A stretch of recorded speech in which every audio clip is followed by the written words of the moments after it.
গত কয়েকদিনে দেশের রাজনৈতিক অঙ্গনে অনেক কিছু ঘটে গিয়েছে। এ সময় যেমন সেনাবাহিনীর সাথে এই অন্তর্বর্তীকালীন সরকারের দূরত্ব স্পষ্ট হয়েছে, তেমনি আমাদের সামনে এসেছে প্রধান উপদেষ্টার পদত্যাগের বিষয়টি।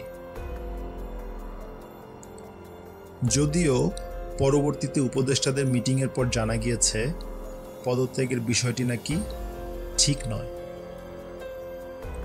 এবং এমন কোনো কথা নাকি ডক্টর ইউনূস বলেন নাই।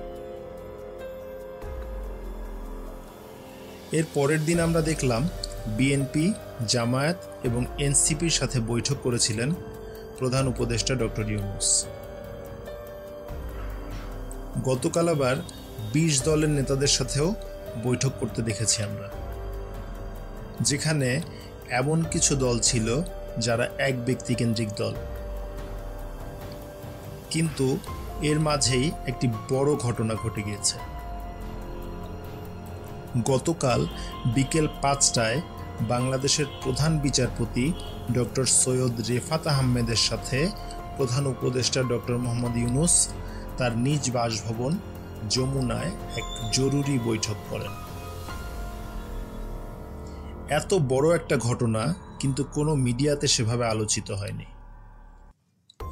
বড় ঘটনা বলছি এই কারণে যে সচরাচর প্রধান বিচারপতির সাথে রাষ্ট্র কিংবা সরকার প্রধানরা বৈঠক করেন না। প্রধান বিচারপতির সাথে তখনই বৈঠক হয় যখন দেশে কোনো সংকট দেখা দেয়। তাহলে কি সামনে বড় কোনো সংকট আসতে যাচ্ছে?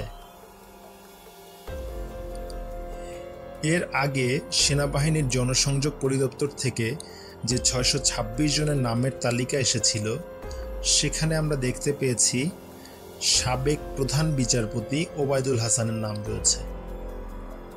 অর্থাৎ তিনি ৫ আগস্টের পর সেনা হেফাজতে ছিলেন।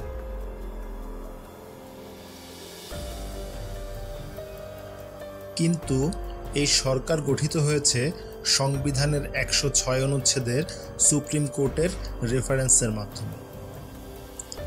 এরপর থেকেই বিভিন্ন মহলে প্রশ্ন উঠেছে, প্রধান বিচারপতি যদি সে সময় সেনা হেফাজতেই থাকেন তাহলে স্বাক্ষর করল কে? এজন্যই কি গতকাল বাংলাদেশের প্রধান বিচারপতির সাথে বৈঠক, নাকি প্রধান উপদেষ্টার পদত্যাগের যে বিষয়টি সামনে এসেছিল সেটি এখনও আলোচনায় রয়েছে? এবং পদত্যাগ যদি প্রধান উপদেষ্টা করতেই চান, সেক্ষেত্রে পরবর্তীতে রাষ্ট্রের আইনি বিষয়গুলো কি হবে, এটি নিয়ে আলোচনা করতেই এই জরুরি বৈঠক। আবার অনেকেই বলছেন সরকারের পক্ষ থেকে বলা হয়েছিল ৩০ দিনের মধ্যেই জুলাই ঘোষণাপত্র দেয়া হবে। আর সেই জুলাই ঘোষণাপত্রের মূল দাবি হলো বর্তমান সংবিধানকে বাতিল করে নতুন সংবিধান প্রণয়ন করা। সেক্ষেত্রে বর্তমান সংবিধানের অধীনে শপথ নেওয়া রাষ্ট্রপতি এবং ৩ বাহিনীর প্রধান সহ সবাই তাদের পদ হারাবেন। এমন গুরুত্বপূর্ণ বিষয় নিয়েই কি আলোচনা হয়েছে প্রধান বিচারপতির সাথে?